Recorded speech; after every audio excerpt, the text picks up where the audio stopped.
Nei, være vi tikkun, og frie fra gode feivaron og herranon, Jesus Kristi. Lett jokken ødel bia.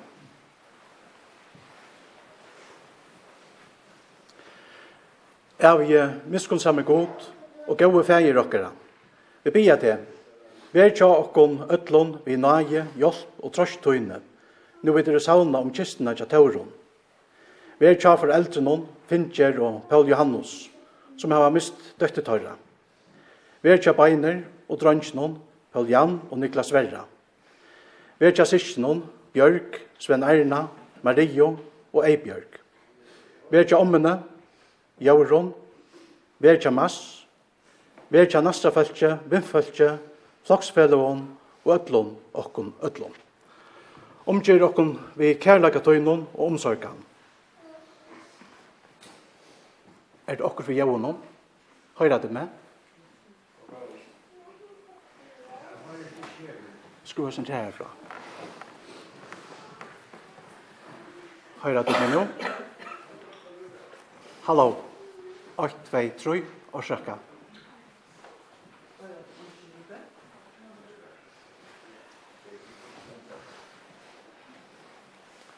Vi røyner bare inntil vi får jævån og rikka. Så blir jeg dumat.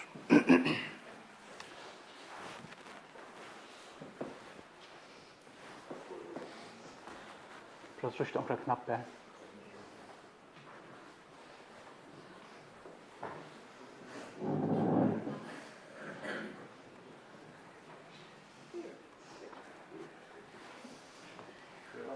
Ja, hallo. Ja.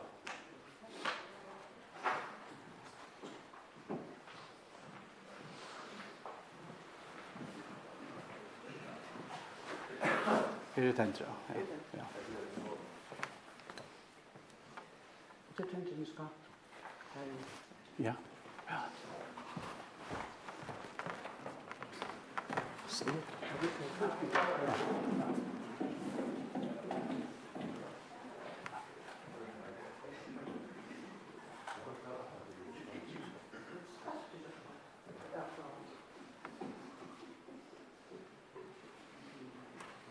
Ja, hallo. Hallo. 8, 2, hallo.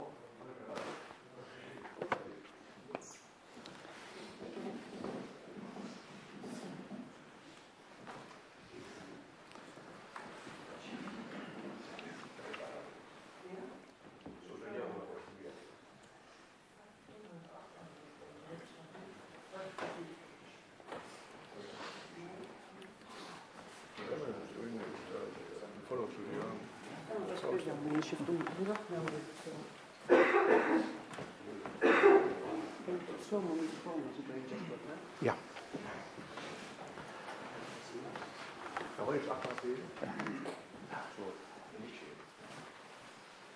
Jeg røyner bare så flatt som kan, så bruker jeg bare røttene til meg. Vi begynner om mater, og sjekker.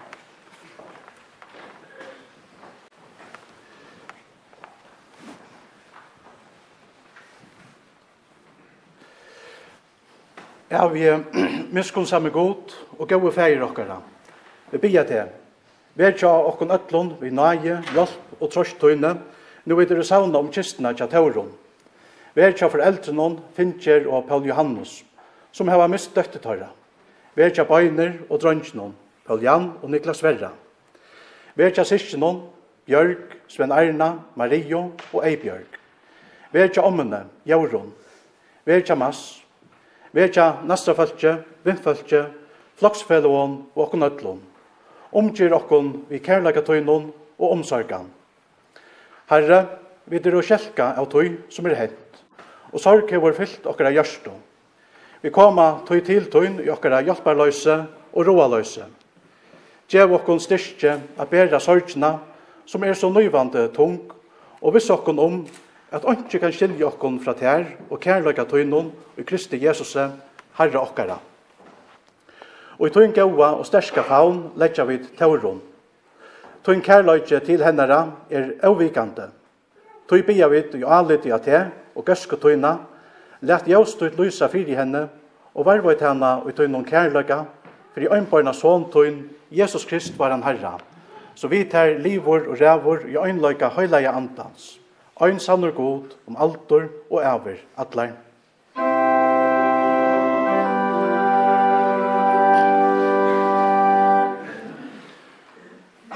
Tja, salmaskalt noen lesa vidt, og til velkomna røysa tikkum.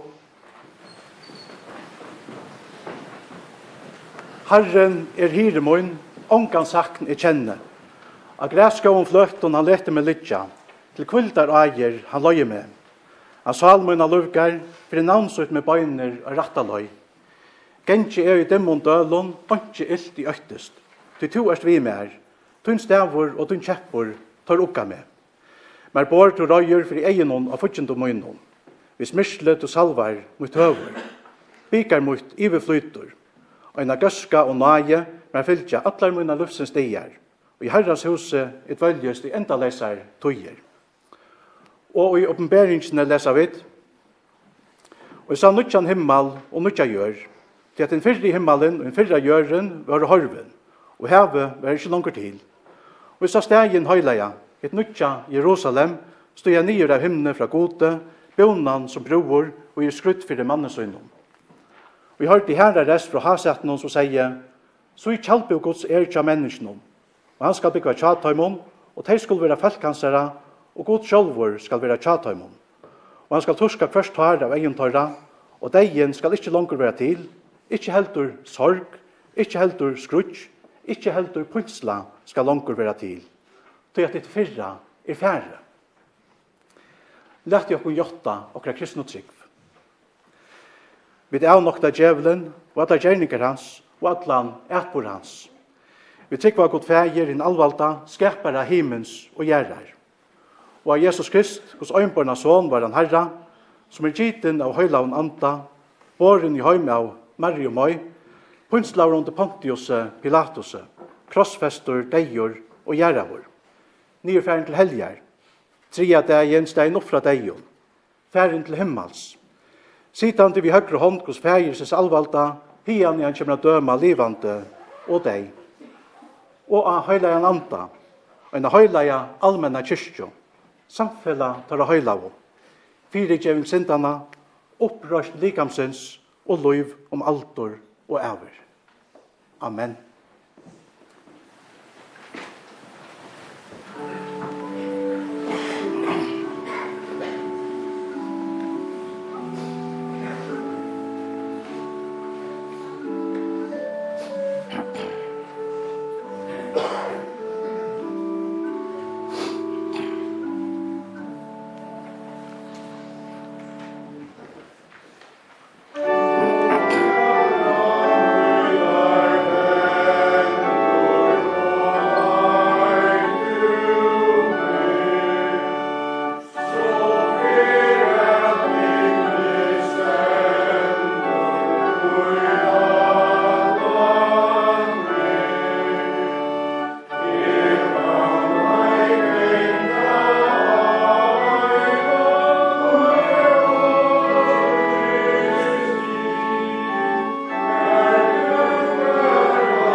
Genge er i dimmon dølon, ikke ilt i øktest. Du to erst vi mer, sier David Kongur og i Salme 23. Det er Guds nærværa som hjelper begge David og okkon tjøknon tar dimmo delane og i løyvno. Og det er også Guds nærværa som hjelper okkon og i det. Dagsens biblige vers som Maria fikk til kvöldet da Tauron andaist, lyser også i hekta så ser jeg vel. Her vi leser i Jesaja 41:20, øktast ikke til at jeg er vidt her. Lett ikke hoven bilat her, til at jeg er godtun. Jeg styrke til vi høyre hånd, rettlettesmus, jeg hjelper her og stiger til.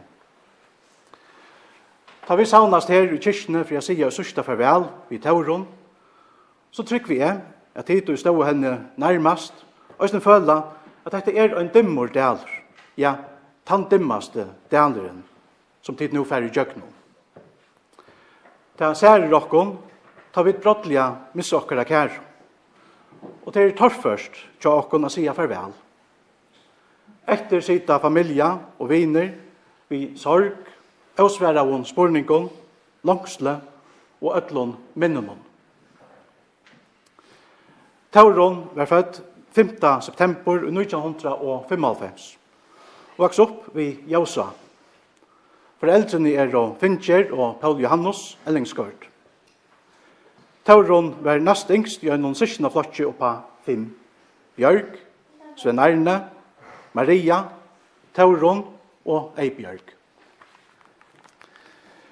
Hun var mamma at Paul Jan og Niklas Sverre, som hun åtte sammen ved fyrverand mannen Beiner.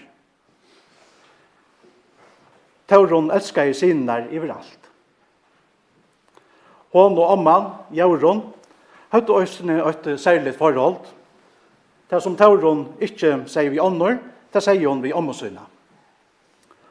Hon var nekv om og abban til sørste og tøyene, da abben Sverre la til det sørste.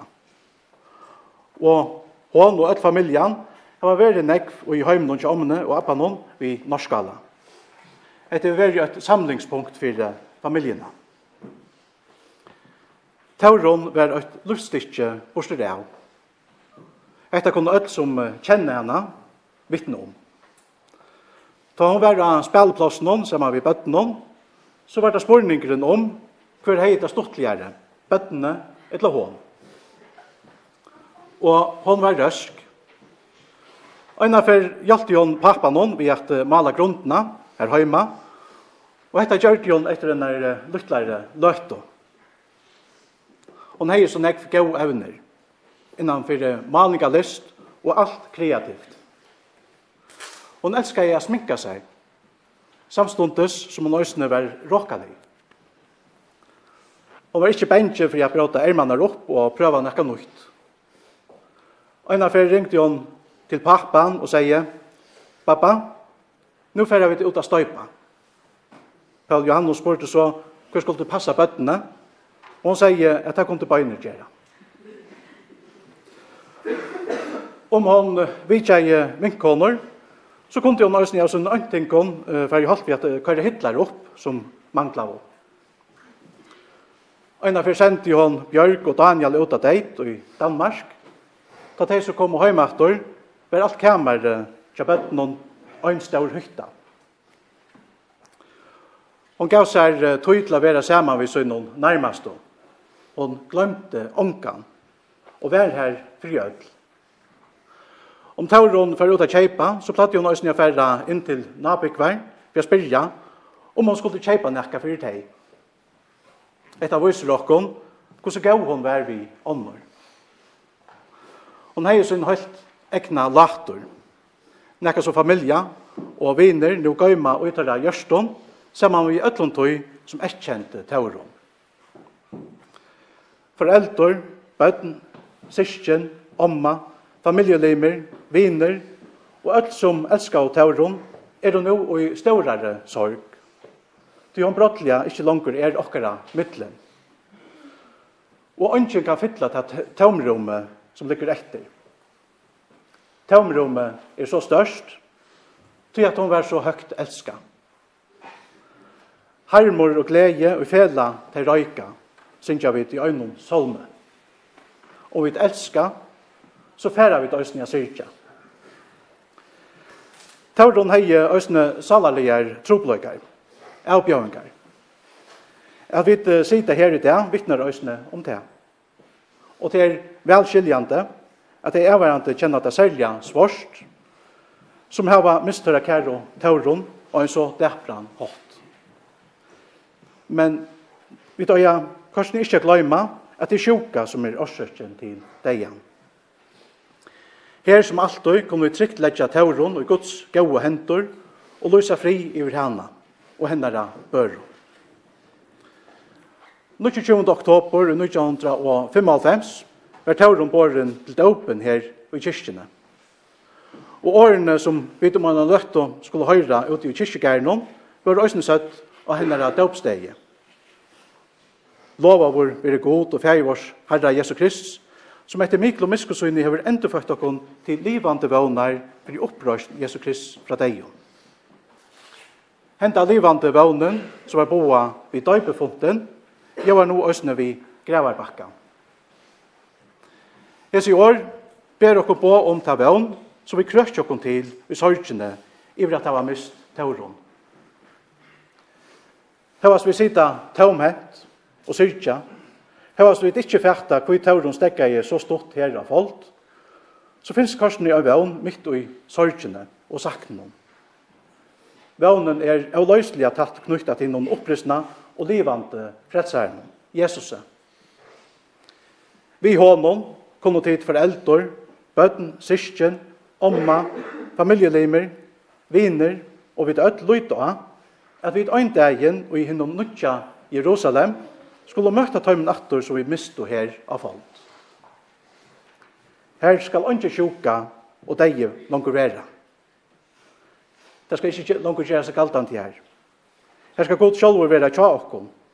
Og han skal torska først her av okkar eion. Deien skal ikke langer være her. Ikke heldur sorg, ikke heldur skrutsk, ikke heldur punsla skal langer være til, tog at ditt fyrra er færre, har vi torst i oppenberingsene. Lina Sandell ikke øynestene at Jesus lyser meg veien gjøk noen deia skukkans del, og i sjálfur våre fire mer en livande vevor til himmelsens sel, og en kjelta vi løyven og i seg. Og i det er vi tauron, og fyllkjenne til søgnasta strekje. Og hva sett det er en dimmor deler, og vi er syrkjen og spyrjante, så genka vi korsene iver i kyrkjegæren, vi vevn og i okkara gjørstum. Så Jesus er en kjelta vi løyven og i seg. Han løser okkom veien gjøk noen henta dimma delen, og er sjálfur hinn livande veveren inn i himmelsens sel. Dette er okkara kristna vevn. Om henta vevnen for løyvi a løysa og i sorgene, så får jeg et øyne en vantan om at møtast atter en dag. Etla så vi synkja i øynene salme. Viner gods og ångon sinne, møtast skuld og surstufer. Renna sorgar tar a kjenne, hekta år tau ukka ber. Suttjast vid og møyr og færa, folton fra og underflæ, og ut i ståra halka skæra, møtast vid tau herrans det. Om vi enn vi sorger sia, kærum vinnum vårs farvel, gauan det vid atter bia, himni a ta jaua skal.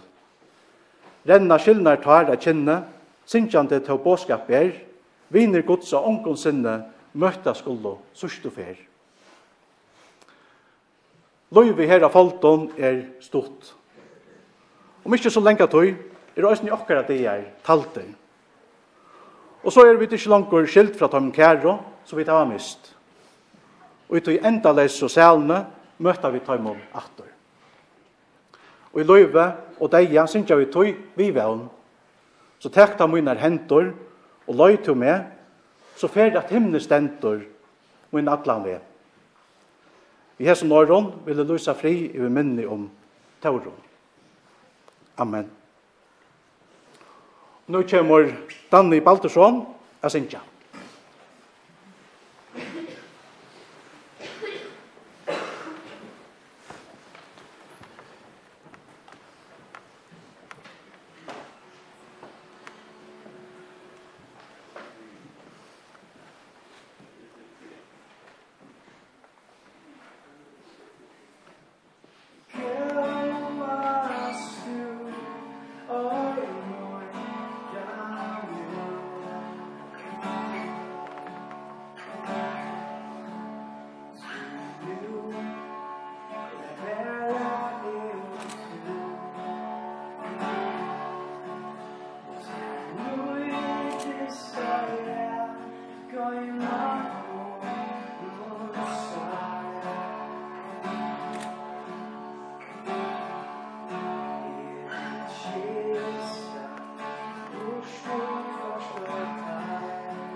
känns mycket av så sen man vid där känns mycket av så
känns mycket av så sen man vid där känns mycket av så sen man vid där känns mycket av så sen man vid där känns mycket av så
Lett jokken öll bia.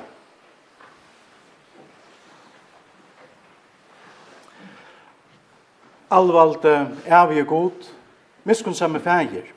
Vi bia til. Vi er tjokken vi kærlaga tøynon og omsorgan. Nu er det djupare sorg og skulle sia tauron farvel. At loiv er brottelig komme at enda, og spurningane er og fjellmennger. Og i sorg og roaløyse spyrja vi kvui.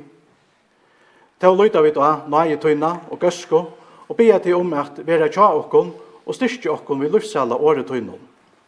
Lett nøye oss tøyt løysa fri okkon øtlån, nu vi til sorgamirskre så river okkon, så det ikke missa til bostor. Lett ikke måttløyse, vevnløyse og borskløyka for reie i okkara løyve. Løy okkon ur myskrenon og inn ut et underfotla ljós, så vi kunne halda av at liva og anlite og miskun tøyna og kærløyga. Halda okkon feston i trunni av at du vil varva ut okkon øll, begge livande og deg, og i samfellanon vid det. Gjev okkon øllon og en gledelige opprøst, for i øynborna såntøyn, Jesus Krist var han Herra. Så vi tar livor og rævor i øynleika høyleia andans, øyn sannur god om altor og æver atlar.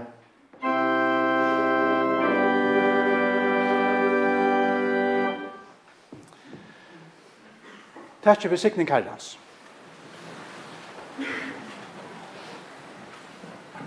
Herren var sikne til og varvaide til. Herren lette andre sitt lyse ive til og være der nøyvor. Herren lytte opp Arstadsund ive til og gjeve til fri.